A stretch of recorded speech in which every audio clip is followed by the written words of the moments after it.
हर ससुर वहां से।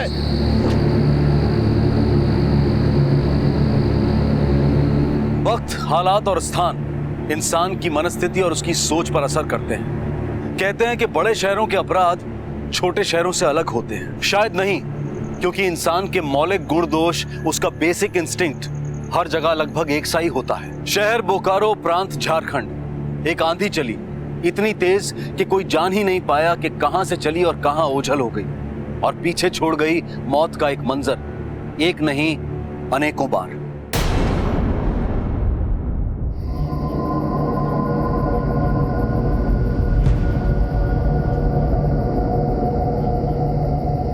बहुत बेरहमी से मारा है। भूमि पूजन वगैरह भी किया लगता है। देखो जरा आसपास कुछ है क्या? सर, सांसें चल रही है इसकी। एम्बुलेंस बुलाओ। Okay sir. आप लोगों से कोई कुछ देखा? कौन थे वो लोग? नहीं सर, हम यही भीतर में टीवी देख रहे थे, हमें भी अभी मालूम पड़ा। कितना आपको समझाते थे, क्या हो गया? ये तीनों भाई हैं सर, पंकज, मनीष और नन्नू मंडल। ये बड़ा भाई था ना? हाँ सर, पंकज मंडल। मजला भाई मनीष मंडल आईसीयू में, सिचुएशन क्रिटिकल है उसकी। नन्नू इधर वार्ड में ही है सर। चलो सुबह बात करते हैं।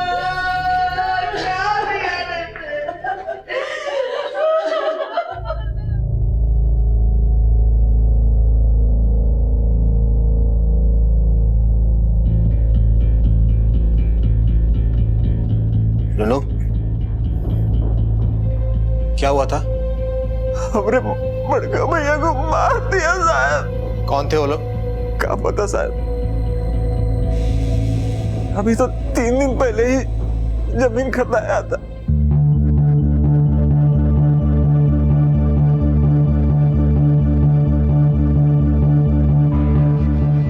अरे कोई लफड़े का जमीन नहीं है नन्नू बाबू, कागज एकदम पक्का है। और फिर भी आपका मन हो तो अपने वकील को दिखा दीजिए। अरे क्या बात कर रहे हैं मिश्रा जी, पहले भी जमीन ली है ना हम आपसे, हाँ? लेकिन हाँ, ये बार रेसिडेंस बनाएंगे, 3 मंजिला ठोकेंगे, तीनों का परिवार रहेगा ना। दे दो। अरे एकदम आइडियल जमीन है मंडल जी, कोऑपरेटिव कॉलोनी बोकारो का नया पोस्ट लोकेलिटी है। अब जाइए भूमि पूजन कीजिए। और हाँ, गृह प्रवेश में बुलाइएगा जरूर। अरे मिश्रा जी, ये भी कोनो कहने वाली बात है? अरे क्या हो रहा है भाई, भूमि पूजन के टाइम पंडित जी 12 बजे का दिए हैं, प्रोग्राम में बनाते रहिएगा, जल्दी कीजिए। भैया भैया ये देखिए, क्या हो रहे? वो आपका मिश्रा फ्राडेबाजी कर गया। पढ़िए।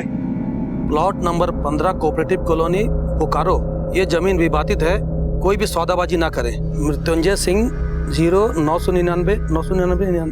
क्या रे सब? 40 लाख में लफड़ा वाला जमीन बेच दिया हम लोग को मिश्रावा। फोन लगा ससुर को फोन।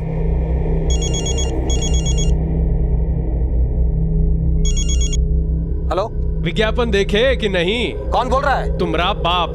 जमीन पर पैर नहीं धरना बता रहे तुमको, नहीं तो दिल्ली फाड़ देंगे, समझे? अरे पूरा 40 लाख रुपया देकर लिए हैं, पक्का कागज है हमारे पास। कान में तकलीफ है का बाबू? जो बोले वो समझ में नहीं आया। पैर नहीं धरना जमीन पर, बता रहे हैं तुमको। कौन बोल रहा है? हेलो हेलो, कौन था भैया? अरे पता नहीं, धमका रहा था फोन पर, बोल रहा था कि जमीन पर पैर मत रखना। ये क्या बोल रहे हैं आप? ये कैसे जमीन खरीद कर आए हैं? चुप रहिए, कौन मुंह उठाकर फोन पर धमकी दे रहा है तो हम लोग पीछे हट जाएंगे। आपका तैयारी हुआ कि नहीं? जाइए तैयारी कीजिए।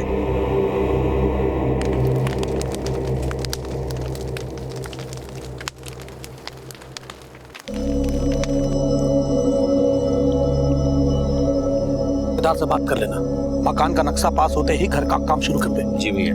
एक बार मिश्रा जी से पूछ लेते। और अब मिश्रा जी का क्या काम है? जमीन का असली कागज है ना हमारे पास। कार गैरेज के लिए 20 फीट जगह आगे छोड़ना पड़ेगा। अरे भैया, हम तो कह रहे हैं एक कार के लिए जगह मत छोड़िए, 2 ठो कार के लिए छोड़िए। क्या है कि वो अपना नुनुआ नया गाड़ी लेने का प्लानिंग कर रहा है ना। अच्छा। अरे ये किसका फोन आ गया? हेलो हेलो मंडल जी। हाँ जी। मंडल जी, कोई आपकी जमीन में दखल कर रहा है, जल्दी आ जाइए, जल्दी आ जाइए। कौन बोल रहा है? कौन बोल रहा है? हेलो, चलो रे। कहाँ? क्या हुआ? अरे कौन है अपनी जमीन पर दखल कर रहा है? चलो। इससे कैसे दखल कर रहा है? अरे खा के तो जाइए। हमको एकदम में पता था कि कुछ ना कुछ गड़बड़ जरूर होगा। बाप की जमीन समझ के रखा गया, हर तो शुरू से। उन सबके हाथ में हॉकी स्टिक था। किसी का चेहरा देखा तुमने? नहीं साहब, उन सबके मुंह पे गमछा बंधा था। जो फोन किया था वो था वहां पर? उसका तो फोन डिस्कनेक्ट हो गया था, उससे बात नहीं हो पाई थी साहब। कितने लोग थे? 8-10 बाइक पर लोग थे साहब।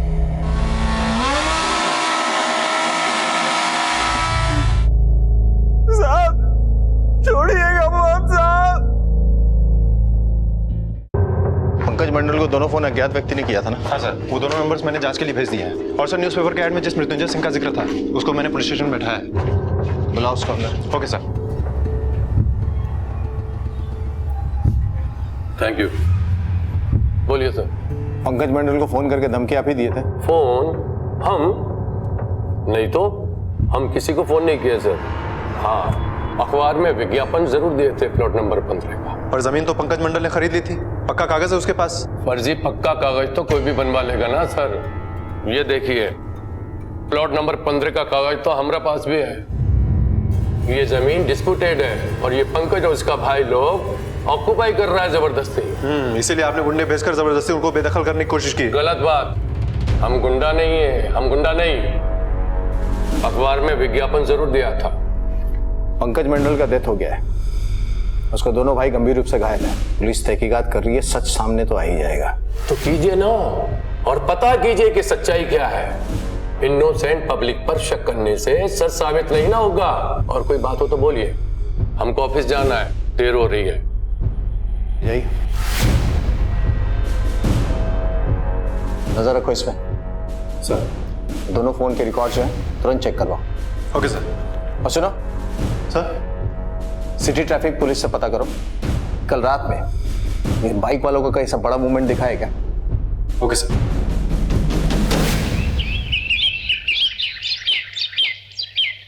अरे सुधांशु, अरे बेटा जल्दी करो भाई। अरे हाँ आ रहे हैं बाबूजी। लेट हो जाएगा।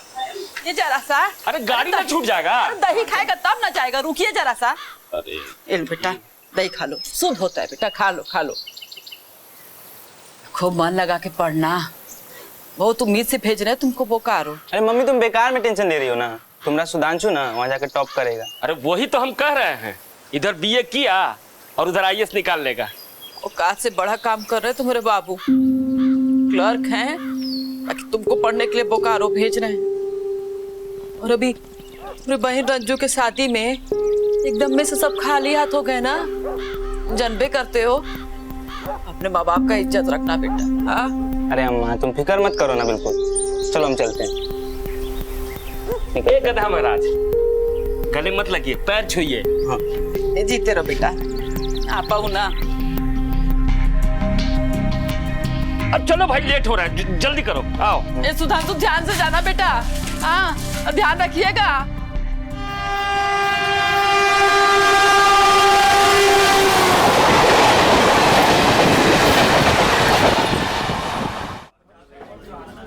चाचा आप बिल्कुल चिंता नहीं कीजिए, हमारा नजर रहेगा इसके ऊपर 24/7। बस बेटा, तुम हो यहाँ तो मन में तसल्ली बना रहेगा। बाकी सहरसा से बोकारो आने का इसका उद्देश्य सिर्फ पढ़ाई है।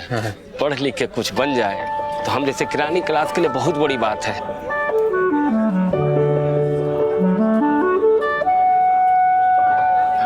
जी जी जी चाचा, बनेगा, जरूर बनेगा। तुम तो एमए में हो ना जी। और तुम्हारे बाबूजी कह रहे थे कि तुम टॉपर हो। जी जी चाचा, बस आप लोग का आशीर्वाद है। एमए फाइनल ईयर में है इस बरस। पिछले साल भी टॉप किए थे पूरा यूनिवर्सिटी में। बस बेटा, अपने नक्शे कदम पे चलाओ इसको। जी चाचा।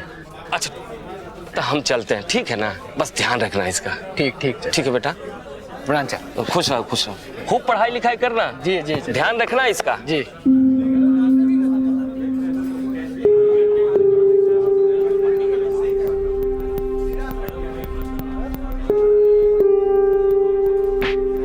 Mister Sudhanshu Ranjan, concentrate on books, not on girls. Sir Pankaj को वो दोनों कॉल्स लोकल नंबर से ही आए थे। वो दोनों नंबर्स फर्जी नाम और एड्रेस से रजिस्टर्ड थे, और सर वो नंबर से भी बंद है। इस बात का अंदेशा मुझे पहले से ही था अल्ताफ। एक बात तो तय है, ये कोई असामाजिक तत्व है, कोई क्रिमिनल? बाइक वाले के बारे में पता चला? नहीं सर, ट्रैफिक डिपार्टमेंट ने हाल फिलहाल 8-10 बाइक्स को ग्रुप में चलते हुए नहीं देखा है। हो सकता है कि शहर के बाहर से आए। जमीन विवादित थी। कोर्ट में जाकर सेटल करने की बजाय किसी ने हिंसा और अपराध का रास्ता अपनाया, लेकिन प्रतिवादी मृत्युंजय सिंह इस बात से साफ इनकार कर रहा था। तो फिर सच क्या था? किसने उन मोटरसाइकिल सवार हत्यारों को पंकज, मनीष और नुन्नू मंडल पर हमला करने के लिए कहा था? कहां से आए थे वो लोग और कहां ओझल हो गए?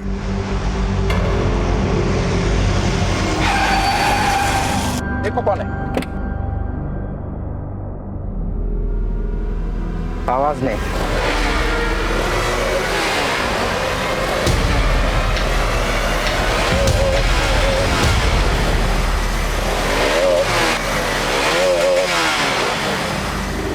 उतरो बाबू। चाबी निकाल, गाड़ी की चाबी निकाल। चल पीछे निकाल। अरे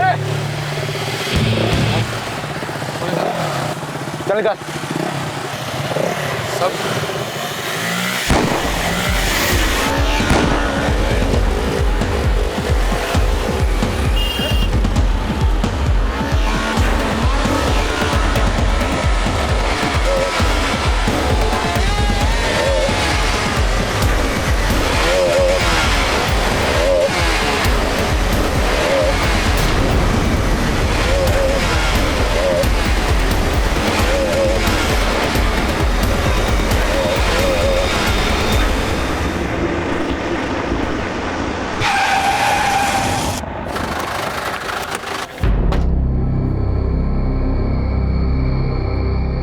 क्या हुआ था?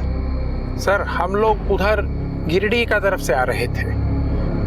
अगल बगल में ही छुपा हुआ था पूरा गैंग, और उनमें से एक आदमी यहाँ सड़क पर पड़ा हुआ था। उसने कट्टा अड़ाया और देखते देखते बाइक पे बहुत से लोग आ गए और गाड़ी छुड़ा के भाग गई सर। किसी का नंबर देखा था? सर, नंबर प्लेट तो किसी गाड़ी में नहीं था और सबने अपना चेहरा जो है गमछे से बांध के रखा था।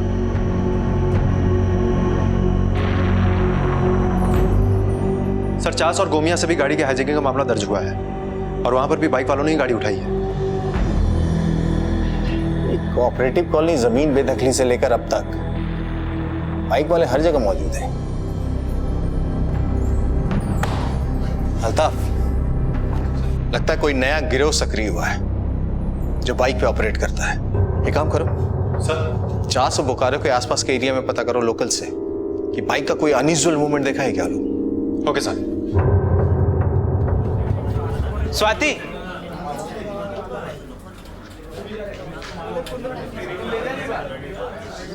मुस्कुरा कह रहे हो? अरे वो तुमसे कुछ बात करनी थी। आओ ना। कहाँ? अरे आओ तो। अब बताओ बात क्या है?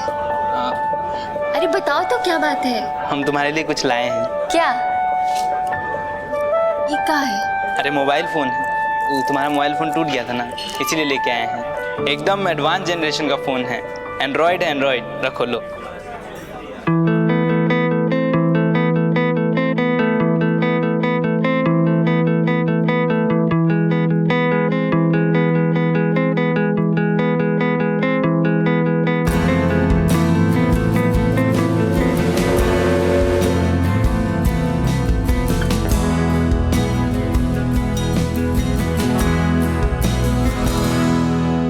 चलो आज तुमको शाहरुख खान का फिल्म दिखाते हैं। अच्छा। पुनीत भैया, चलो चलो, उधर पुनीत भैया है। क्या हुआ? अभी देख लेंगे ना तो करियर पर प्रवचन देना चालू कर देंगे। हमको तो लगता है ना इनको इलेक्शन में खड़ा होना चाहिए। इतना बढ़िया भाषण देते हैं कि बेहोशी आ जाता है। तुमने हम पे बहुत ही खर्चा कर दिया। अरे तुम खुश हो ना, खर्चे का टेंशन हम पे छोड़ दो। अच्छा। अरे बाबूजी बहुत कमाए हैं। अच्छा। लगता है बाइक लेना ही पड़ेगा। सच में? बाइक?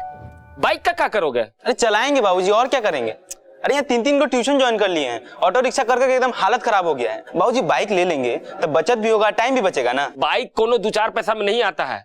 40-50 हजार रुपया लगेगा। ठीक है, छोड़ देते तब ट्यूशन। ठीक है। काहे छोड़ोगे? तुम फोन रखो, हम कुछ करते। अरे हाँ, बाइक का ही कुछ करते। अरे फोन तो रखो। पढ़ाई लिखाई में कोनो दिक्कत हो रहा होगा तबे न कर रहा है बाइक के लिए।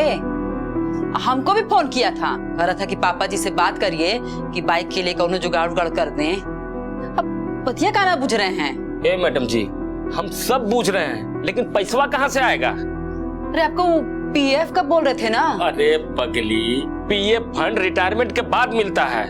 अरे जब आजे का कोनो ठिकाना नहीं है, उसको आज जरूरत है, तो रिटायरमेंट का काहे सोच रहे हैं आप? अनजान शहर में है, जाने कैसे आता है जाता है, कोचिंग ट्यूशन जाने कहाँ पढ़ता है। अरे बात तो सुनिए आप। ये नहीं सुनिए, जल्दी। एक तरफ बोकारो में अपराध की नई नींव पड़ रही थी, तो वहीं दूसरी तरफ कोई उम्मीद से भरा बस्ता लिए कॉलेज में दाखिल हुआ। क्या सुधांशु वाकई अपने पिता की उम्मीदों के अनुरूप चल रहा था? क्या यही था उसके पिता का सपना? किसी का हाथ थामे सुधांशु चल पड़ा था, लेकिन कहां जाती थी वो सड़क? शायद वो भी इससे अनजान था।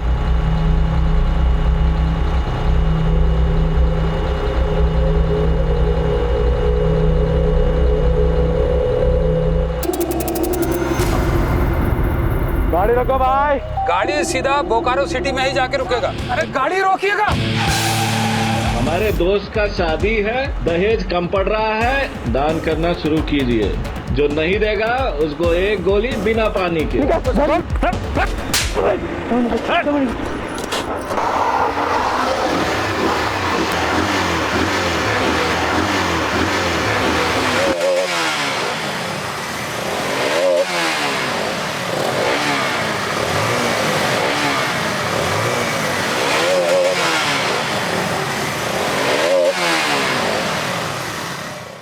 वो सब लोग गाड़ी पर था सर, और बहुत सारी बाइक्स पे आके इधर उधर से हमारी बस को दोनों तरफ से घेर लिया। किसी का चेहरा देखे? वो कंबल लपेटा हुआ था और अपने चेहरे पर गमछा लपेटा हुआ था सर। बाइक का नंबर देखे? नंबर प्लेट था ही नहीं सर। पर हाँ सर, एक गाड़ी पे कुछ लिखा रहा।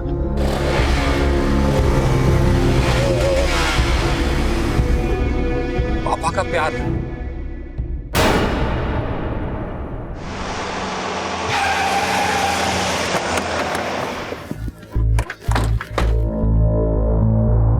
सर ये तो वही गाड़ी है, पापा का प्यार।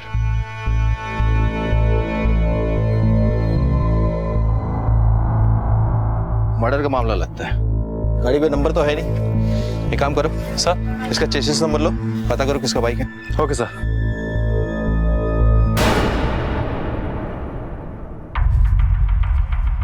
चाचा, पुनीत, कहीं कुछ पता चला? नहीं चाचा, ताज्जुब है, 4 दिन से हम भी उसका नंबर ट्राई कर रहे हैं। अरे हफ्ता भर से तो हम भी परेशान हैं। फोन स्विच ऑफ आ रहा है और उसकी माई तो रो रो के बीमार हो गई है, इसलिए हमको आना पड़ा। ए बेटा, अब क्या करें? चाचा अब तो एक ही उपाय है, पुलिस।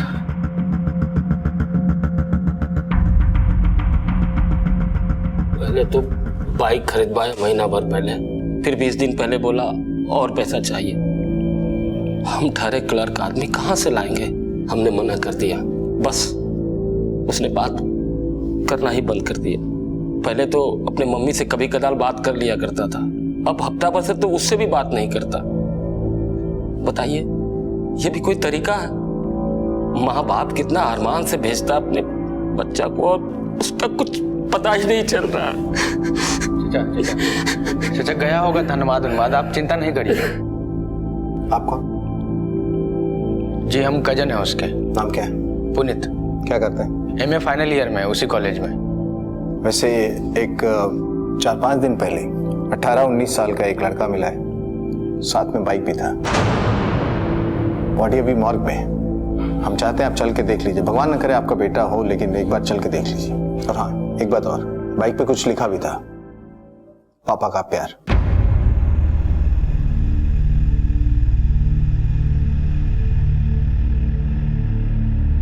कपड़ा हटा।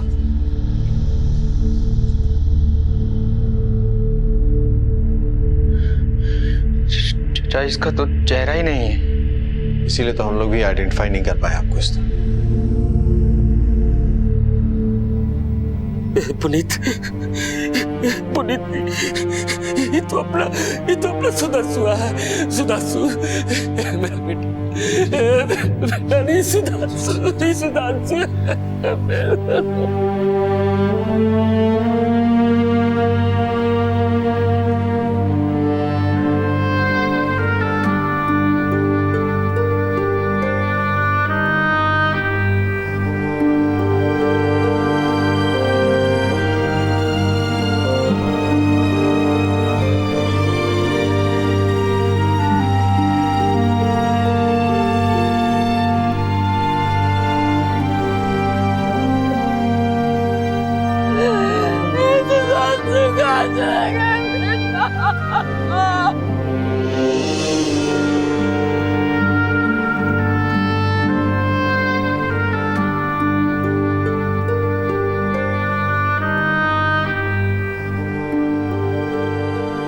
सफलता के सपने संजोए माँ बाप के अरमानों को दिल में लिए सुधांशु बोकारो आया था, लेकिन चंद महीने भी नहीं गुजरे थे कि सपने और अरमान एक लाश में तब्दील हो गए। किसने मारा था सुधांशु को इस निर्ममता से और क्यों?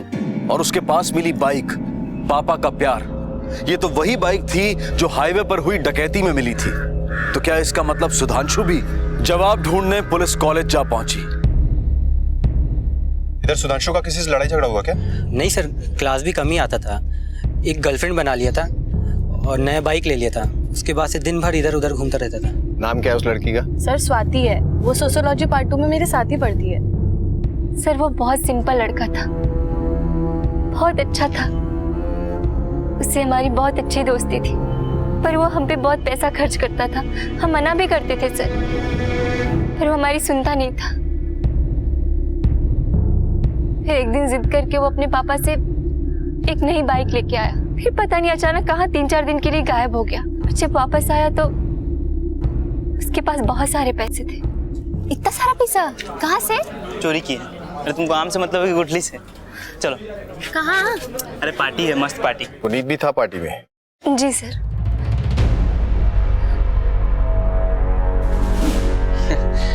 अरे सर, पार्टी वार्टी करना कोई क्राइम थोड़े ना है। पार्टी के अलावा क्या करते हो?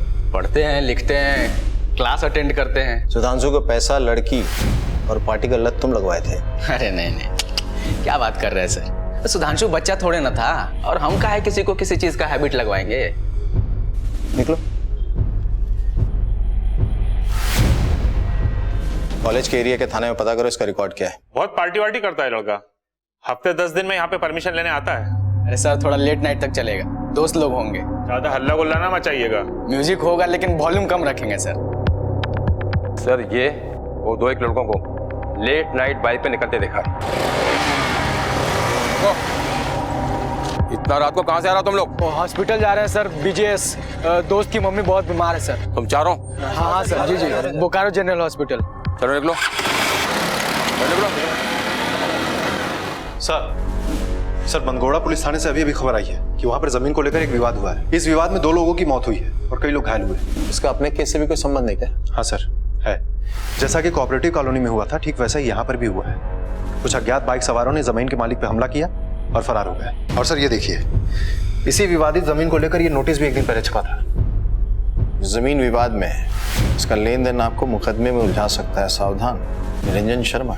कोऑपरेटिव कॉलोनी वाले जो वारदात हुई थी उसमें भी ऐसा ही इश्तिहार छपा था ना? हाँ सर। एक डेफिनेट पैटर्न है इनके क्राइम में। पहले कोई जमीन खरीदता है, फिर उस पर कोई दावा ठोकता है, फिर इश्तिहार छपता है, उसके बाद हमला, वो भी बाइक सवारों द्वारा। यानी जमीन खाली करवाने की कोशिश। बाइक सवारों का कोई गैंग है जो ऑपरेट कर रहा है। सुधांशु भी इसमें फंस गया था। हो ना हो कॉलेज के और भी स्टूडेंट्स इसमें शामिल हो सकते हैं। सर सुधांशु का चचेरा भाई पुनीत, उसका भी रंग कुछ सही नहीं है सर, जो बोकारो गिरडी हाईवे पर गाड़ी चोरी हुई थी वो धनबाद में मिल गई है, तो इसे गैराज में बेच के निकल गया। गैराज के मालिक ने और कुछ बताया? हाँ सर, कह रहा था 2 लड़के बाइक पर आए थे, पैसे की दरकार है और तुरंत गाड़ी बेचना है, इसलिए 10 लाख की गाड़ी 4 लाख में बेच के निकल गए। सर कुछ बाइकर्स दिखाई दे रहे हैं, मैं इन पर नजर रख रहा हूँ। नजर रखो।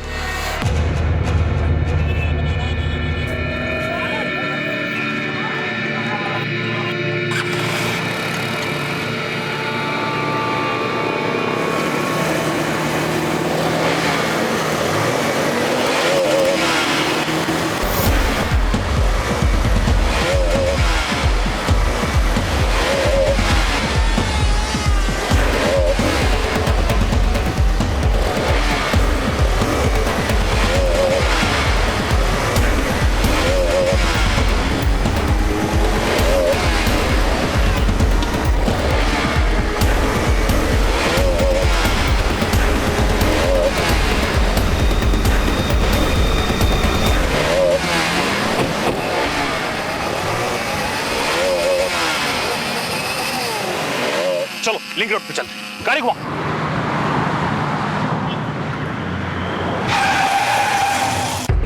सर आइए। सर बहुत स्पीड में थे। वहां से निकले और अलग अलग डायरेक्शन में चले गए। उनको पकड़ने का मौका ही नहीं मिला। पुनीत सर? जी सर।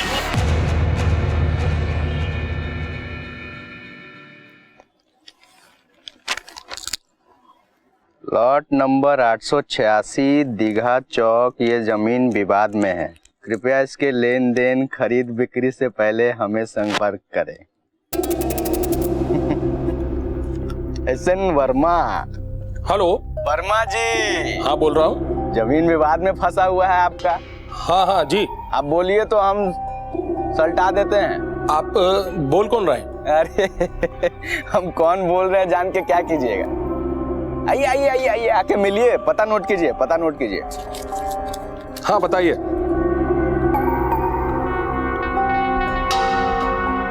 अरे सुनो रे, पार्टी का इंतजाम हो गया है। सुनील, हेमंत, शिबू सबको अलर्ट कर दो।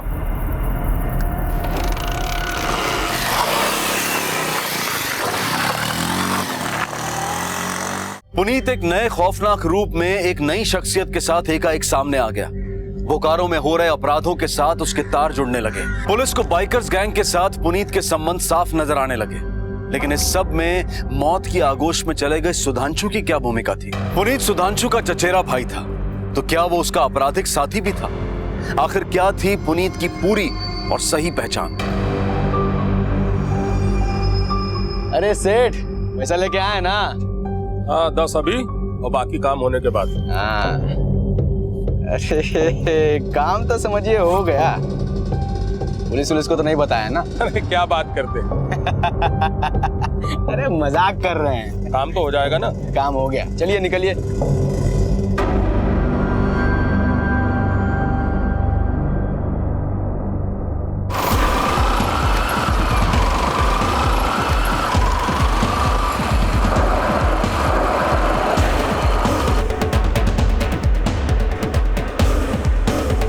बाबू लोग, अरे सुनो, 5 तक गिनते हैं, पलटवा खाली कर दीजिए, नहीं तो यहीं तिल्ली फाड़ देंगे। 1 2 3 4।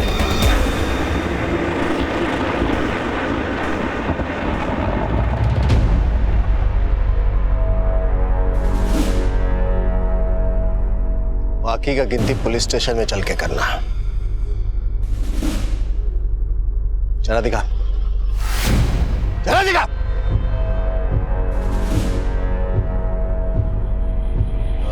पुनीत बाबू हमें फाइनल लेके चलो सबको। ये खाली कराए, रंगदारी कर। अपराध का अंजाम कानून का शिकंजा है। देर से ही सही, लेकिन कानून अपराधी को घेर ही लेता है। लेकिन जो मासूम उस अपराध का शिकार होते हैं, उनके दुख दर्द और नुकसान की भरपाई शायद ही कभी हो पाती है। पुनीत और उसका गैंग पुलिस द्वारा पकड़े गए और अब वक्त आ गया था उन बातों के सामने आने का जिनकी तलाश में पुलिस महीनों से भटक रही थी। और इसमें भी सबसे बड़ा सवाल सुधांशु से जुड़ा था कि कैसे एक मासूम और महत्वाकांक्षी बच्चा गुनाह के घेरे में आ फंसा। जमीन खाली करवाना, हाईवे पे डकैती, गाड़ी हाईजैक, पार्टी भी करते थे ना। सुधांशु को कैसे फंसाया अपने चक्कर में, या फंस गया वो? सर ने जो पूछा एक बार में समझ में नहीं आया क्या? सुधांशु के पापा उसको बाइक के लिए पैसा दिए थे, लेकिन उसके बाद पैसा देना बंद कर दिया उसको। गर्लफ्रेंड बना लिया था, ऊटी जाने का प्लान बना लिया था।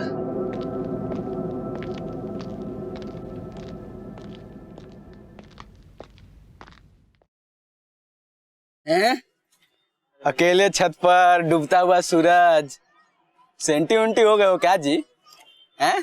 क्या हुआ? अरे पापा पैसा नहीं दे रहे। अरे रे, इतना महंगा महंगा शौक पालोगे तो पापा कहाँ से अफोर्ड कर पाएंगे? गर्लफ्रेंड, शॉपिंग है? अरे लेकिन हम प्रॉमिस कर दिए ना भैया कि ऊटी लेके जाएंगे। ऊटी लेके जाएंगे? शादी से पहले ही हनीमून का जुगाड़ कर लिए हो तुम। परेशान है, आपको कॉमेडी सूझ रहा है? नहीं अच्छा, सही में परेशान। चलो चलो आवा, उठो। नहीं हम नहीं। अरे उठो उठो। अरे तुम्हारा इलाज न कर रहे हैं, हमारे पास दवाई है। उठो उठो, चलो चलो चलो। कहाँ लेके जाएंगे? चलो चलो, बताते हैं ना तुमको। मजा आया कि नहीं? फुल मजा आया भैया।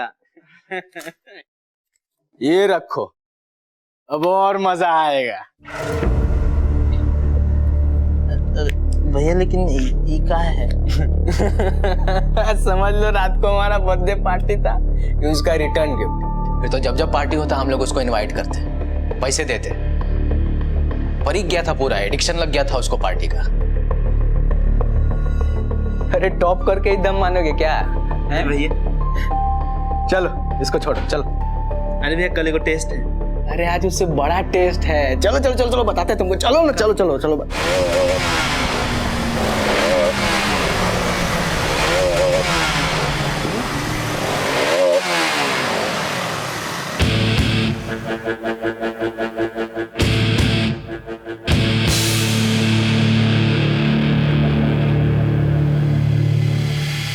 भैया पार्टी कहाँ है? लेकिन पार्टी आ रही है। ये कहाँ है? अरे कुछ नहीं है, तुम मिलो। पहनो इसको। लेकिन कहाँ है? अरे पहनो पहनो, बताते हैं।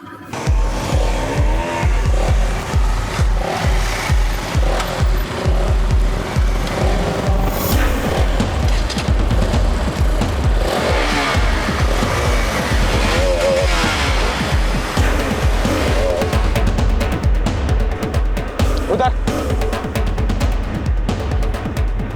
उधर उधर नहीं है, दिल्ली फाड़ देंगे।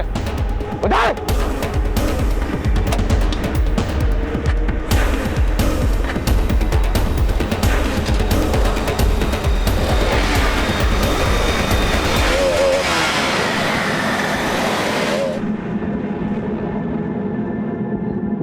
भैया ये सब कहा था? अरे पार्टी मूव्स में थोड़ी ना होता है, और स्वाति का बर्थडे भी आ रहा है।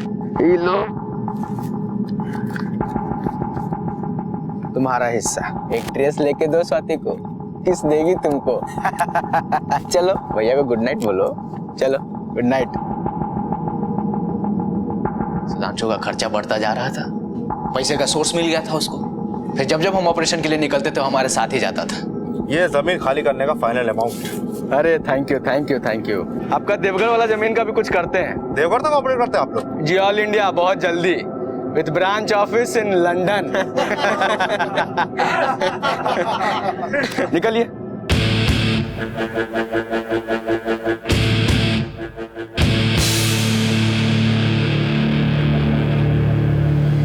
इसको फोन करो, बोलो जमीन खाली करवा देंगे 20% पर। हम? हाँ हाँ तुम करो करो, अभी करो अभी करो, जल्दी निकालो, लगाओ।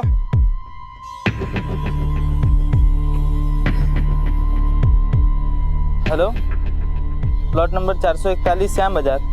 आपका जमीन विवादित है ना, तो खाली करवा सकते हैं। सुधांशु से पहले भी हम लोग बहुत सारा कांड कर चुके थे। वो मृत्युंजय सिंह का जमीन खाली करवाने का काम भी हम ही लोग किए थे। कितने भी पैसे ले लेना, लेकिन वो जगह मुझे चाहिए। स्टार देने का काम पार्टी करता था, हम लोग फोन करते थे। बाद में विज्ञापन देके सुपारी लेने का काम भी करने लगे थे। सुधांशु बहुत जल्दी एक्सपर्ट हो गया था। बस लूट का जो कांड था उसमें वो भी शामिल था। और वो कारों में कुछ लोग ज्यादा ही होशियार होने लगे थे, अलग ही खेल चलने लगा था। अरे भैया, जमीन लेने से कोनो फायदा नहीं है इस वक्त। इधर जमीन लिए नहीं कि उधर दूसरा पार्टी आके खाली करा देगा। भाई का लोगों का कोनो ही गैंग है, सुने हैं बहुत खतरनाक है, पुलिस भी नहीं लपेट पाई उन्हें। पर साहू जी आप ये जमीन जरूर लीजिएगा, इस टाउन में एक ही गैंग थोड़ी ना है। हेलो राजीव रंजन, इस बार खाली नहीं कराना है, इस बार खाली करने से रोकना है। अरे भैया, हाँ आज लीड हम करेंगे। शाबाश, चलो करो।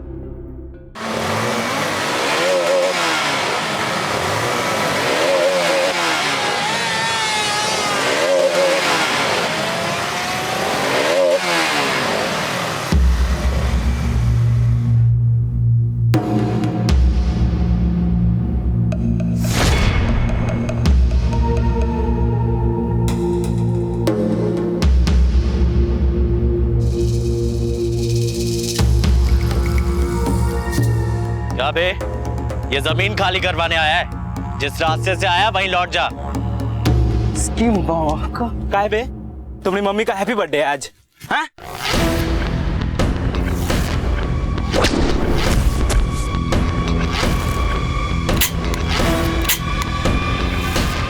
मारो साले को।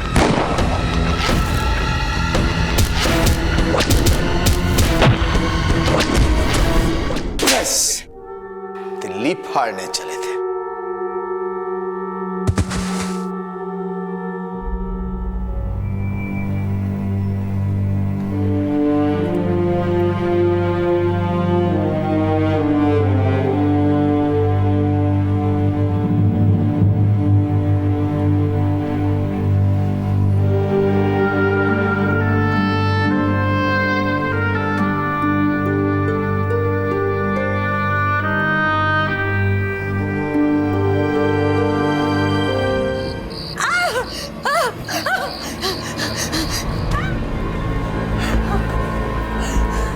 इतनी हिम्मत तेरी, हैं?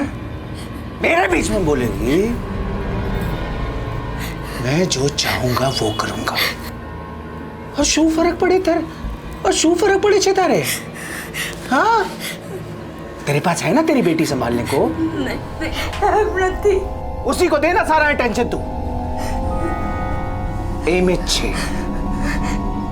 एम अच्छे। अरे मेरे को पता है। उठ।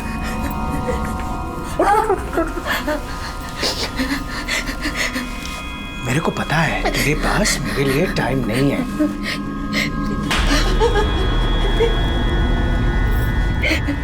मुझे जो तुझसे चाहिए नहीं मिलता, इसलिए मुझे बाहर ढूंढना पड़ता है। मिल जाता है। अगली बार से अगर मुझे बाद में रोका या टोका किसी भी बात के लिए, तो तू तो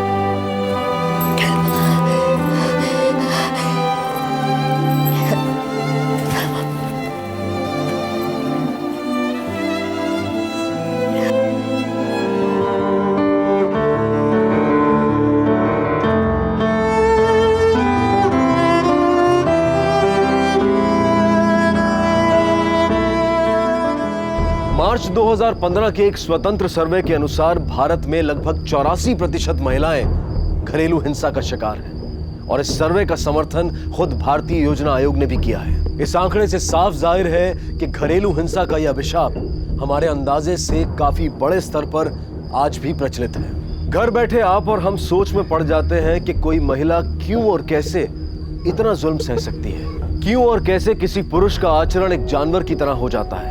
आखिर क्यों और कैसे कोई औरत प्रतिदिन ये हिंसा सहते हुए भी बिना किसी प्रतिकार के अपनी जिंदगी जिए जाती है। मोड़ू थशे बेटा, जल्दी कर, बस आ जाएगी। चला। अरे किरण, जूते कहाँ हैं? हाँ यही नीचे रखे हैं। आजा बैठ जा।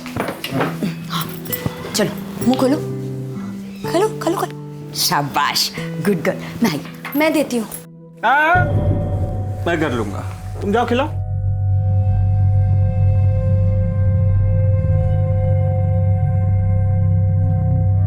हाँ मुंह खोलो। मेरे लिए भी कुछ है क्या? हाँ है ना, पराठा है, ढोकला, जलेबी, सब कुछ है नाश्ते में। आइए। आज तो लॉटरी लग गई।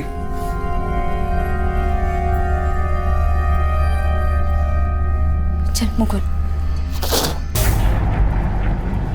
ये नमक की गोनी तुम्हारे मायके से आई थी क्या? पूरी गोनी डाल दी इसमें? अरे शारदा बहन, केम छो? आज बहुत दिन बाद नजर आई। मजे में विनोद भाई। जुओ ने रोज किचन में काम से, खाना बनाने से फुर्सत ही नहीं मिलती है। खाना?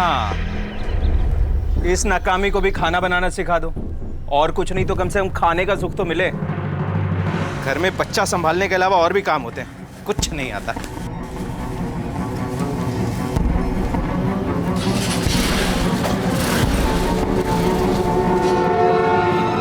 किरण, कल रात को फिर कुछ हुआ था क्या? चीख सुनी थी मैंने। चीख? कौन सी चीख? मुझे नहीं पता। पिंकू, रेडी हो गए? गुड गर्ल, जल्दी से स्कूल जाना। हाँ, बाय बाय। बाय मिंकू।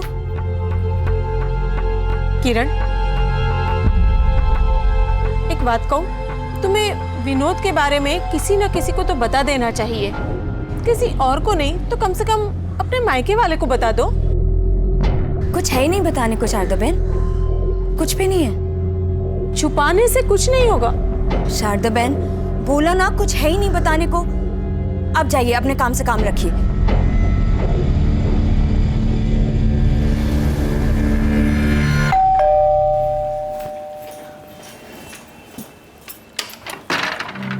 हाय प्रणय, आओ अंदर आओ। बैठो और बताओ कैसे हो? क्या? मैं कैसा हूं? किरण, तुम नॉर्मल बिहेव करने की कोशिश क्यों कर रही हो? तुमने माँ से झूठ कहा, लेकिन मैं जानता हूं इस घर में क्या हो रहा है। किरण, मैं फिर कह रहा हूं, जो हो रहा है वो सहन मत करो। आवाज उठाओ उस आदमी के खिलाफ। अगर कुछ हुआ तो मैं हूं ना। प्रणय, मुझे पता है कि तुम मेरे बहुत अच्छे दोस्त हो और तुम्हें मेरी चिंता है, लेकिन विनोद के बारे में आगे से फिर कुछ मत बोलना, वरना मैं। किरण प्लीज, मैं तुम्हें ऐसे नहीं देख सकता। देखो प्रणय, जो तुम्हारी माँ को बोला था वही तुम्हें बोल रही हूँ। अपने काम से काम रखो और प्लीज जाओ यहाँ से। ठीक है।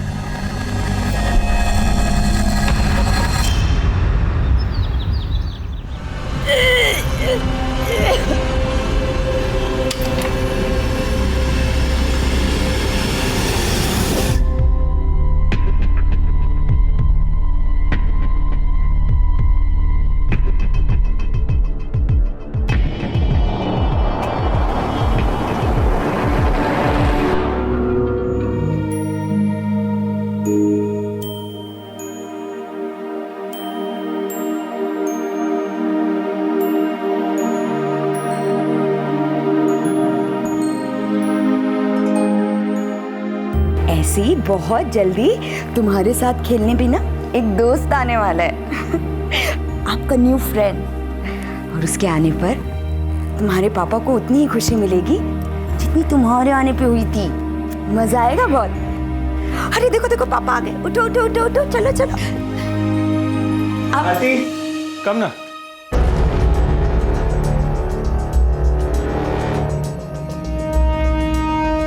हम लोग आप इसे घर पे? यानी प्लीज, ये सब यहाँ नहीं चलेगा। अरे कम से कम मिंकू के बारे में तो सोचिए, इसमें क्या बीतेगी प्लीज। विनोद, मैंने तुमसे पहले ही कहा था कि घर से बाहर मिलते हैं। एक मिनट में बात कर रहा हूँ। नहीं नहीं विनोद, मैं बाहर तुम्हारा वेट करती हूँ। ओके।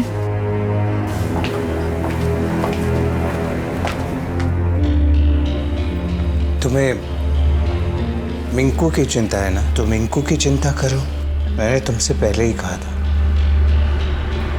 मुझे रोकना मत कुछ भी करने से। फिर भी तुमने रोका ना।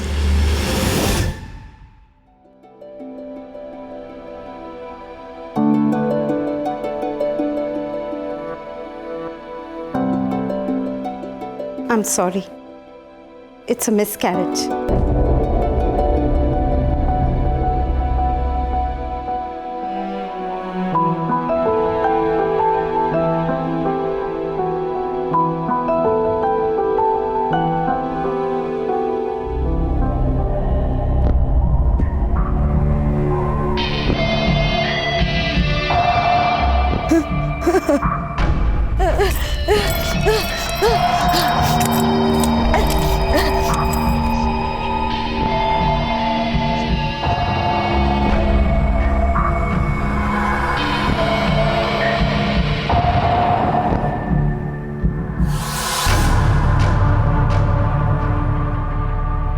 हाँ अमेपन, हाँ आता हूँ, किरण को लेके ही आऊंगा। हाँ शादी के जश्न में वो भी तो भाग लेगी ने। जय श्री कृष्णा। ए सुन, तैयार हो जा, सामान पैक कर ले। वो गांधीनगर में अमन भाई के बेटे का लगन है, उधर जाना है। 2 घंटे लगेंगे गाड़ी से, और सुनना, वो मिंकू को शारदा बहन ने पैसे छोड़ दे, नहीं तो रास्ते पर ना वो पे पे उल्टी रोना चिल्लाना वो सब झंझट में नहीं पड़ना है, समझी ने? ए तू भी अपना जरा रोनी सूरत ठीक कर, थोड़ा हंस खुश रहे। Full time tragedy queen Meena Kumari, समझी ने?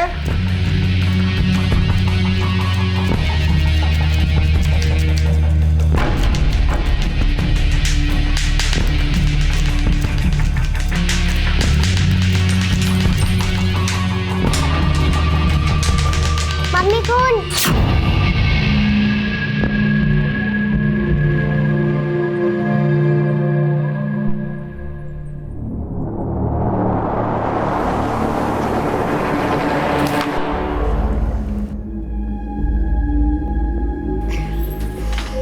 शारदा बहन, मिंकू को एक रात के लिए आपके पास छोड़ना था। मैं और विनोद एक शादी के लिए गांधीनगर जा रहे हैं। इसी बहाने हमको थोड़ा टाइम अकेले में मिल जाएगा चीज़ें सुधारने के लिए। तुम्हारी स्थिति है जाने जैसी, तुम्हारी तबीयत ठीक हो जाएगी। हो सकता है रात को वहीं रुकना पड़े। अरे कहीं वांधो नहीं, लेकिन अपनी तबीयत का ख्याल रखना। हाँ चलती। हाँ मिंकू बेटा, शैतानी नहीं करना। हाँ आऊँ छू।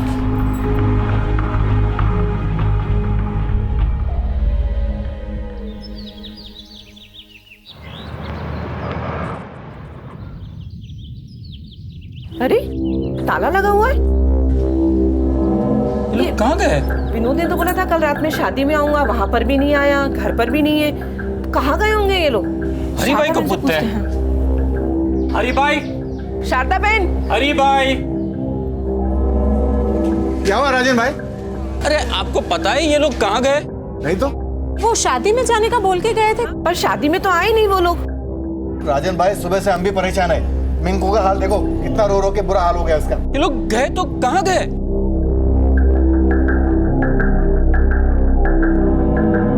पड़ोसी और परिवार चिंतित थे। किरण और विनोद गांधीनगर में रिश्तेदार के घर की ओर निकले जरूर थे, लेकिन वहां पर पहुंचे नहीं। तो फिर कहां थे विनोद और किरण? कुछ पता चला क्या? कहीं कुछ पता नहीं चल रहा है। पुलिस स्टेशन चलते हैं।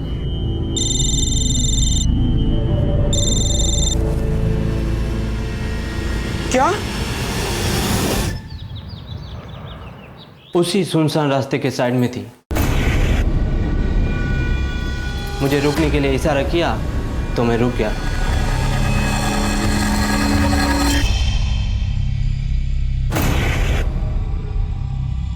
इसके अलावा कुछ पता है आपको? कोई दिखा था आपको? मैम, किरण कहाँ है? अंदर है वो। डॉक्टर चेकअप करें, बस आते हैं।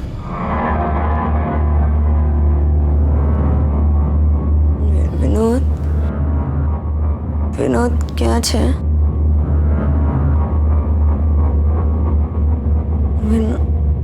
विनोद कहाँ है विनोद जी है, लेटे रहिए। विनोद कहाँ? बुलाते, आप विनोद जी को बुलाते। Please calm down. आप सो जाइए प्लीज। विनोद आ जाएंगे। विनोद कहाँ हो तुम? विनोद प्लीज रेस्ट कीजिए, आ जाएंगे। मैडम विनोद आपके साथ है ना? वो कहीं दूसरे देखिए आप शांत हो जाइए, है ना? मम्मी विनोद मेरे साथ था ना, है ना? हम दोनों एक साथ गया था ना। हाँ, विनोद कहाँ है बेटा? कहाँ है विनोद? देखिए आप शांत होकर हमें बताएंगे ना तो हम आपके पति को ढूंढ पाएंगे। ढूंढ पाएंगे?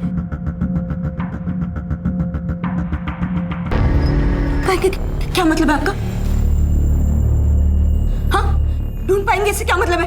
Ma'am, she needs rest. नहीं। सर में गहरी चोट आई। She needs rest. I understand. चलिए मैडम, हम सब बाहर चलते हैं। आप समझ नहीं रही है। चलिए आप बात सुने। मैडम, उन लोगों ने विनोद को नहीं, उन लोगों ने विनोद को कहीं, आप लोग समझ नहीं रहे। विनोद मेरे साथ ही था। विनोद सु तो हमारी दिख रही है। सु करियो विनोद है। विनोद नहीं मारा होगा उसको। आखिर मेरी बच्ची को हॉस्पिटल पहुंचा ही दिया उसने। क्या बोल रही हो आप? हाँ, एक तो मेरा बेटा घूम गया, मैं वैसे परेशान हूँ, और आपको कुछ समझ में नहीं आ रहा है? कुछ भी बोल रहे हैं आप। हॉस्पिटल में हुए इस वाकये ने किरण और विनोद के रिश्ते पर रोशनी डाली। किरण के प्रति विनोद का अनुचित व्यवहार सबके सामने आया, और साथ ही ये बात भी साबित हो गई कि विनोद के माता पिता भी इस कड़वे सच से वाकिफ थे। कल रात को हम लोग टैक्सी में बैठे, टैक्सी वाला हमें एक सुनसान जगह ले गया। उसने गाड़ी रोकी, बोला गाड़ी में कुछ गड़बड़ है, वो पानी लेने चला गया। फिर अचानक से दो लोग ऐसे सर पे रुमाल बांध के गाड़ी में घुसे और जबरदस्ती मेरे जेवर खींचने लगे। विनोद ने उन्हें रोकने की कोशिश की, मैंने भी कोशिश की, और फिर अचानक से किसी ने मेरे सर पे बहुत तेज वार किया। बस इसके अलावा मुझे और कुछ याद नहीं है।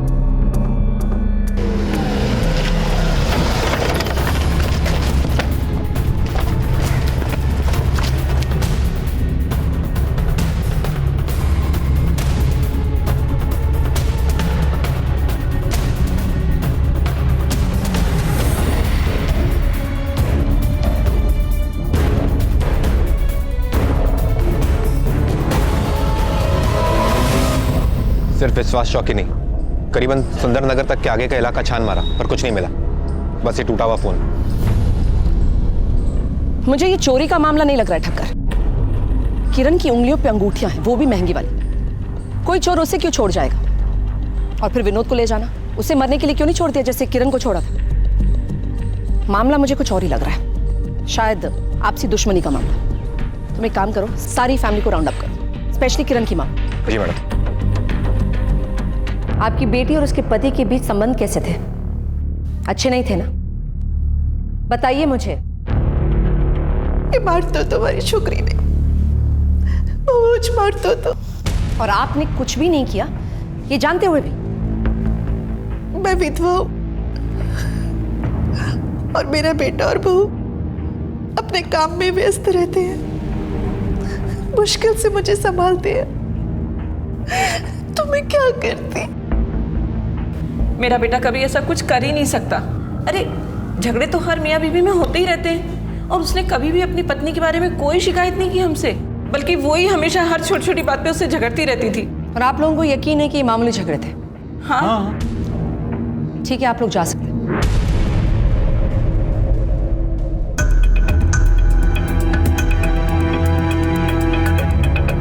मामूली झगड़े, ये मामूली झगड़े थे कि डोमेस्टिक वायलेंस? पता लगवाना पड़ेगा ठक्कर, तुरंत। जी मैडम। किरण तो बहुत अच्छी है साहब, उसकी किसी से क्या दुश्मनी?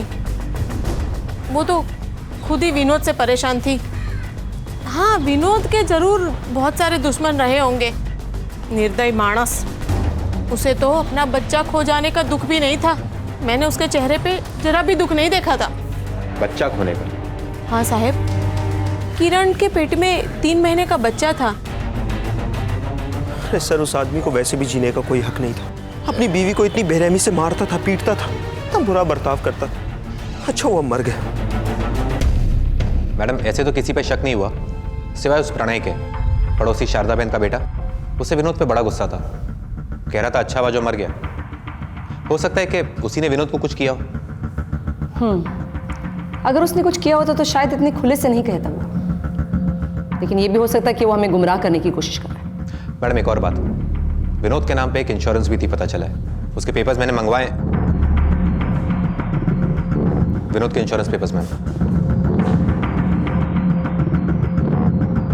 75 लाख का इंश्योरेंस। बेनिफिशियरी किरण धेड़ी, मतलब विनोद के मरने का सबसे ज्यादा फायदा उसकी बीवी को होने वाला था, किरण को।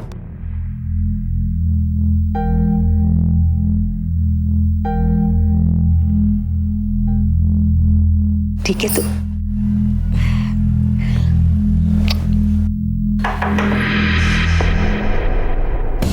मिस्टेरिया, अरे आराम से बेटा, उतावળ શું કામ કરે છે? मैडम, मेरे पति का कुछ पता चला? आई एम सॉरी, अभी तक उनका कुछ पता नहीं चला।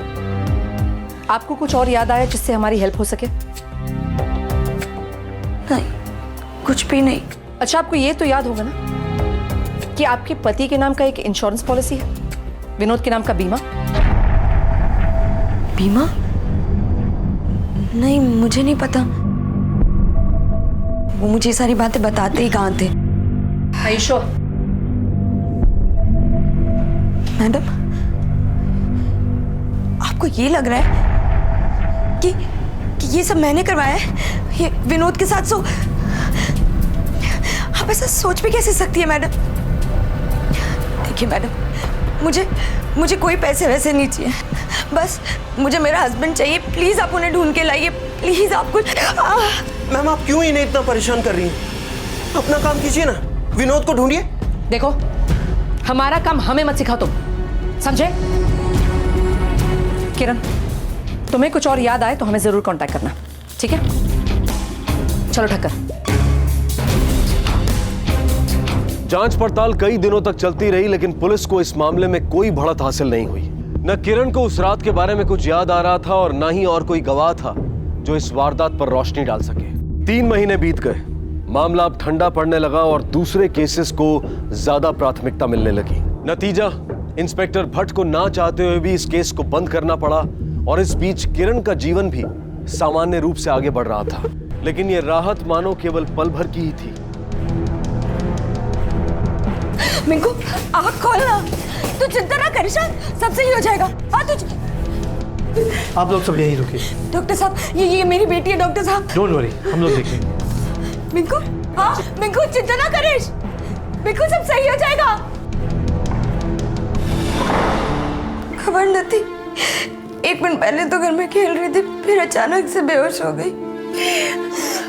चिंता नहीं कर, मैं तो बराबर थी जैसे बेटा।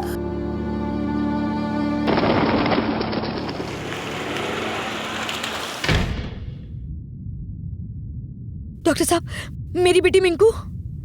बच्ची के दिल में छेद है, ऑपरेशन करना जरूरी है। अभी तो मैंने दवाइयां दे दी है, पर ऑपरेशन तो करना ही पड़ेगा।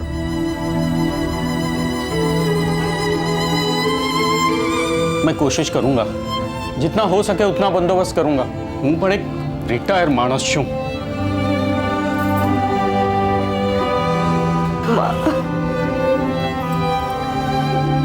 बेटा, अगर बीमे की रकम मिल जाती तो આપણને મદદ થઈ જશે।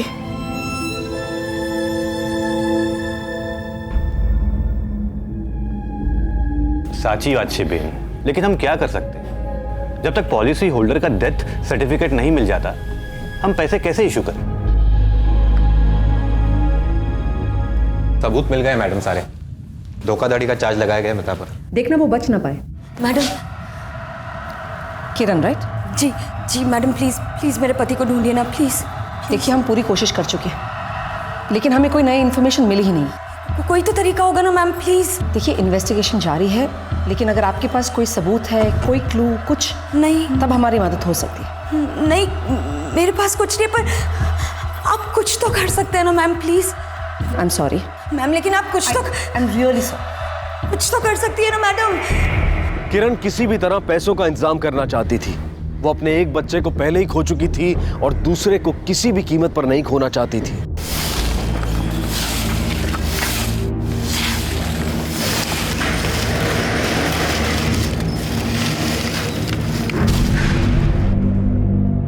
इस इंसान को मरे हुए करीबन 3 महीने से भी ज्यादा हो चुका है।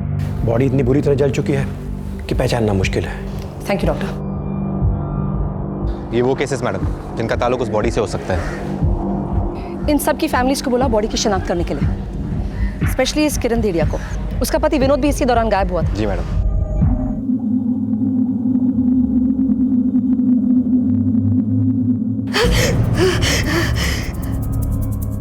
ये मेरा डिक्रो नती, ये मेरा बेटा नहीं हो सकता। ये नहीं हो सकता, मेरा बेटा नहीं हो सकता, हमारा बेटा ये नहीं हो सकता। नहीं हमारो दिक्रो नहीं।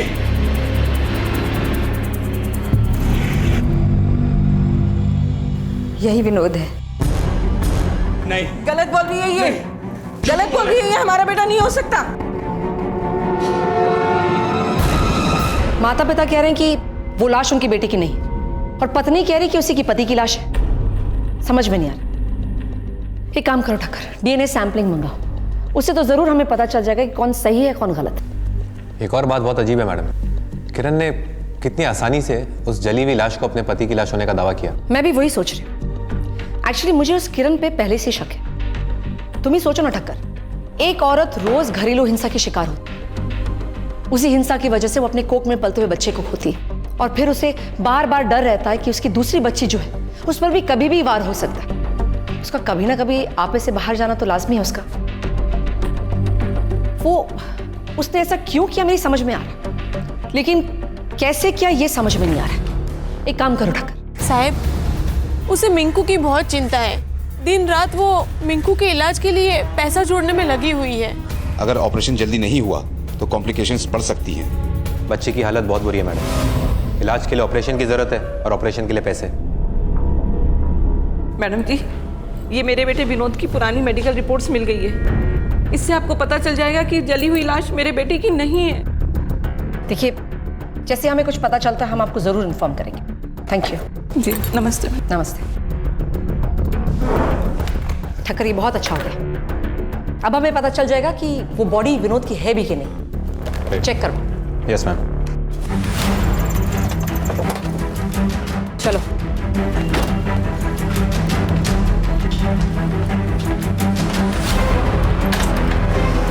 खाना कहाँ चलेगा मैम? पता करना पड़ेगा, चलो। मैडम, यही प्रण है। किरण कहाँ है? कुछ आइडिया है तुम्हें? ये लोग तो हॉस्पिटल गए हैं, मैं भी वहीं जा रहा हूँ। किरण की बेटी मिंकू की तबीयत बहुत खराब हो गई। तुम जाओ, हम वहीं आ रहे हैं। चलो। देखिए, थोड़े से भी पैसे मिल जाएंगे ना तो मेरी बहुत मदद हो जाएगी। मेरी बेटी का सवाल है, उसका ऑपरेशन ड्यू है। प्लीज कुछ मैं आपसे बाद में बात करती हूँ। इतना ही मैनेज हो पाया। I am sorry, I know ये समय शायद सही नहीं है, लेकिन हमारे पास एक गुड न्यूज़ है तुम्हारे लिए। जो लाश हमें मिली थी वो तुम्हारे पति की नहीं है, विनोद दहड़िया की नहीं है। नहीं है? अरे ऐसे कैसे नहीं है? ऐसे कैसे नहीं है मैडम? आपको कोई गलतफहमी हुई है? देखिए, हमें कोई गलतफहमी नहीं हुई। वो लाश तुम्हारे पति की नहीं है, हमने डीएनए टेस्ट करवा किया। नहीं नहीं मैडम, आप समझ नहीं रही हैं। मैंने उन्हें कोई गलतफहमी। Control yourself. नहीं प्लीज, मैं आप समझने की कोशिश क्यों नहीं कर रही है? मैंने उनकी बॉडी को पहचाना, मैं जानती हूँ वो वही है, वो मर चुके हैं। तुम्हें कैसे पता है वो मर चुका है?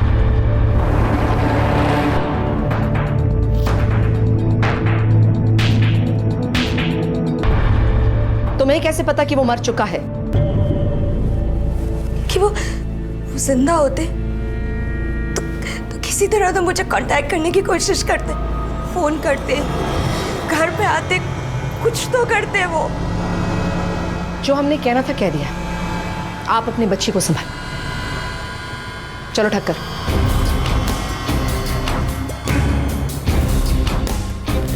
वो पैसे दो। पैसे जमा करते हैं। मैडम, अब मुझे भी लग रहा है कि आपका अंदाजा सही है। किरण जरूर विनोद के गायब होने से कनेक्टेड है, पर बात वहीं आके थम जाती है।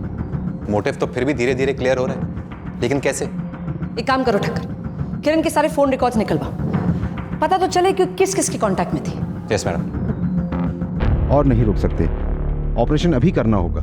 आप लोग जल्दी से पैसे डिपॉजिट करवाइए। देख बेटा, तू बिना राजन भाई से अभी के अभी बात कर। मिंकू की जिंदगी का सवाल है ना। माँ, आप उनसे बात करो, मैं घर से बच्चे जेवर लेकर आती हूँ।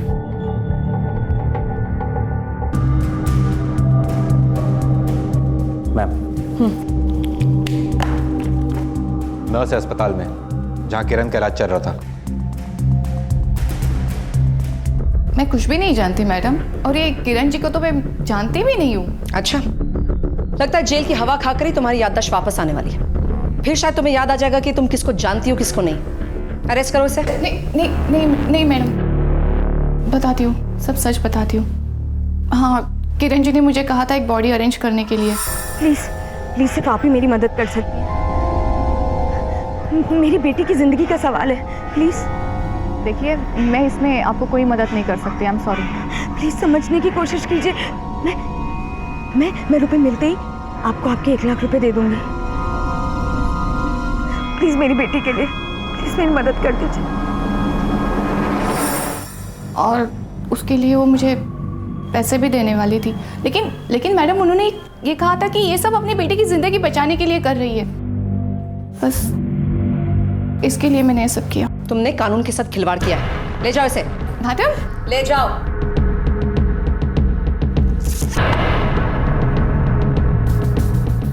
किरण कहाँ है? किरण कहाँ है? ઘરે ગઈ છે, પૈસાનો બંદોબસ્ત કરવા માટે। मिंकू की तबीयत बहुत खराब છે, तात्कालिक ऑपरेशन करना पड़ेगा।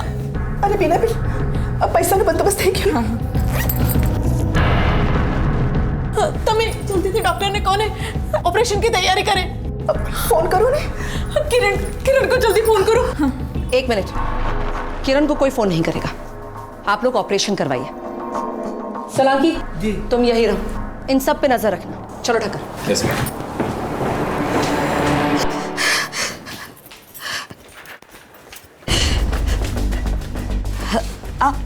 आप लोग देखिए देखिए प्लीज, अभी कुछ नहीं, मुझे जाना है, मेरी बेटी हॉस्पिटल में है, हमें पता है किरण, और इसीलिए तुम्हें पैसों की जरूरत है, जिसके लिए तुमने एक नकली बॉडी का इंतजाम किया। सही है? क्या या क्या कह रही है? देखो, नर्स ने हमें सब बता दिया, तो झूठ बोल के कोई फायदा नहीं होने वाला। क्या बकवास किए जा रही है? कुछ समझ नहीं आ रहा है। हमारे पास बहुत टाइम है किरण, टाइम तुम्हारे पास नहीं, और तुम्हारी बेटी मिंकू के पास तो बिल्कुल टाइम नहीं। इसलिए हमें सच पता, तुमने बॉडी का इंतजाम किया ना? तुमने एक नकली बॉडी का इंतजाम, किरण तुमने एक नकली बॉडी का इंतजाम किया ना? बताओ मुझे, मिंकू के लिए सच बोलो किरण।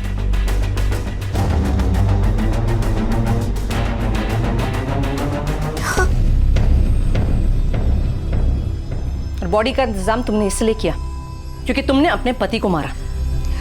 नहीं नहीं नहीं किरण, तुम फिर से झूठ बोल रही हो। नहीं देखो, मैं समझ सकती हूँ, तुम्हारे पति ने तुम्हें बहुत मारा। नहीं, वो तुम्हें पीटता था ना? नहीं। और तुम्हारे बच्चे की जान उसी की वजह से गई। अब तुम्हारी दूसरे बच्चे की जान तुम्हारे हाथ में है किरण। मैं मिंकू को नहीं खोना चाहती। तो तुम्हें मुझे सच बताना होगा किरण। तुमने अपने पति को मारा है ना किरण? बताओ किरण। नहीं किरण, उसने तुम्हें मजबूर किया, इसे तुमने उसे मार डाला। नहीं, तुम्हें सच बोलना होगा किरण। नहीं, तुम्हें एक डेथ सर्टिफिकेट की जरूरत है मिंकू की जान बचाने के लिए। सिर्फ तुम्हें बचा सकती हो सच बोलकर किरण। तुमने अपने पति को मारा।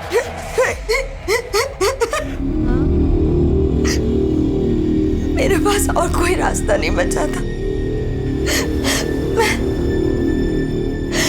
मैं उसे खुश रखना चाहती थी, पर उसे जो चाहिए था वो मैं उसे कभी नहीं दे पाई। इसलिए वो मुझे मारता था, पीटता था, डराता था, और एक दिन उसने मेरे बच्चे को मार डाला। वो इंसान नहीं, वो हैवान था, हैवान। मुझे उसे रोकना था हमेशा के लिए। उसकी बॉडी कहाँ है किरण? बताओ मुझे, उसकी बॉडी कहाँ है?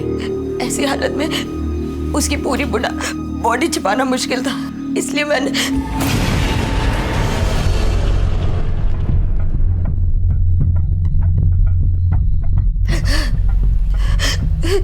बॉडी कहाँ है किरण? उसकी बॉडी को कार में डाल के तालाब के पास ले गई, और मैंने ज्यादातर बॉडी तालाब में डाल दी जिससे कोई ढूंढ ना पाए। ज्यादातर मतलब? बताओ किरण। पूरी बॉडी सिवाय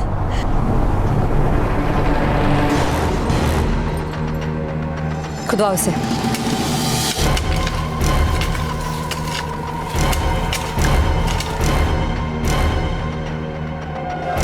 दिखाओ इधर, क्या है ये?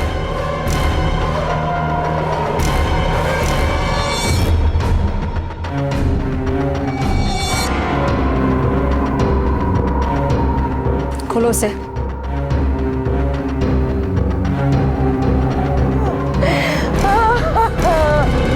सोचिए, एक औरत पर ढाए गए निरंतर अत्याचार ने उसे ऐसी कगार पर लाकर खड़ा कर दिया जहां उसने अपने पति का कत्ल कर उसके शरीर के टुकड़े कर दिए। अपनों से मिली उपेक्षा और पुलिस का साथ ना मिलने की सोच ने किरण को यह मानने पर मजबूर कर दिया था कि इसके अलावा और कोई रास्ता नहीं है। और आखिरकार विनोद के अत्याचार से बचने के लिए किरण खुद गुनहगार बन गई। किरण ने अपनी बेटी को तो बचा लिया, लेकिन उस बेटी ने अपनी मां को खो दिया। वो मां जो अब जेल की सलाखों के पीछे कैद है। अक्सर कठिन परिस्थितियां इंसान को अच्छाई की सीमा लांघकर बुराई अपनाने पर मजबूर करती हैं, लेकिन यही वो कठिन वक्त होता है जब इंसान को हिम्मत दिखानी होती है, मजबूत बने रहना होता है। काश किरण ने कानून को अपने हाथ में लेने की बजाय कानून का सहारा लिया होता, क्योंकि जो हुआ उसके जिम्मेदार कुछ हद तक किरण के परिवार वाले, पड़ोसी और वो सारे लोग हैं जो इस घरेलू हिंसा के बारे में जानते हुए भी चुप रहे और इसका विरोध नहीं किया। याद रखिए, हिंसा आखिर हिंसक का ही अंत बन जाती है। अब मैं अनूप सोनी आपसे विदा लेता हूं, फिर मुलाकात होगी अगले एपिसोड में और खुलासा करेंगे एक और जुर्म का। तब तक अपना और अपने परिवार का ख्याल रखें और देखते रहें क्राइम पेट्रोल डायल 100। सबक एक को, सीख हम सबको। जय हिंद। क्राइम पेट्रोल के और भी दिलचस्प कहानी देखने के लिए हमारे चैनल को सब्सक्राइब करें और बेल आइकॉन दबाना न भूलें।